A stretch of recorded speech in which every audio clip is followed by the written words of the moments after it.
Hello everyone, আসসালামু আলাইকুম। আশা করি সবাই অনেক অনেক ভালো আছেন। আরেকটি নতুন রেসিপি দেখার জন্য সবাইকে আমন্ত্রণ জানাচ্ছি। আশা করি আমার রেসিপিটি ভালো লাগবে। কিভাবে ফুলকো নরম তুলতুলে পোয়া পিঠা বানানো যায় বা তেলের পিঠা, অনেকে অনেক দেশে ভাষা বলে থাকে। আর রেসিপিটি ভালো লাগলে আমার চ্যানেলটিকে সাবস্ক্রাইব করতে পারেন। যারা সাবস্ক্রাইব করেছেন অসংখ্য ধন্যবাদ। আর ভালো লাগলে একটি লাইক দিয়ে দেবেন। চলুন দেখে না যাক কী কী লাগছে। এখানে নিয়েছি আমি 3 কাপের মতো শুকনো ভিজা চালের গুঁড়ো, এটা আমি বাসা করে নিয়েছি। এখানে দিয়ে দিচ্ছি হাফ কাপের মতো আমি ময়দা, 1 চামচের মতো লবণটা বুঝিয়ে দিবেন। এখানে দিয়ে দিচ্ছি 1 কাপের মতো আমি খেজুরের গুড়। গুড়টা দিলে কালারটা ভালো আসে পিঠাটার। আপনারা চাইলে চিনি ব্যবহার করতে পারেন। এখন আমি হাত দিয়ে ভালো করে মেখে নেব। ভাত দিয়ে ভালো করে মেখে নিয়েছি।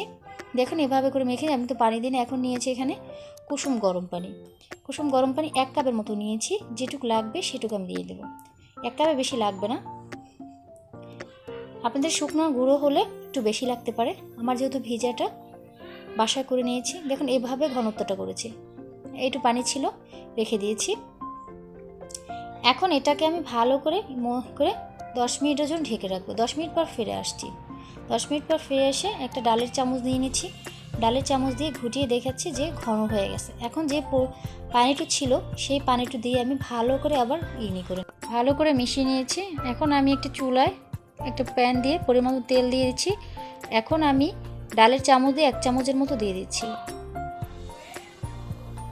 দেখুন হয়ে গেছে। এখন উল্টিয়ে দিতে হবে। এই পাঁচটা হয়ে গেছে।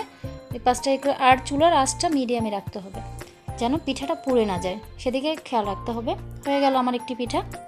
আরেকটি পিঠা আমি দেখাচ্ছি।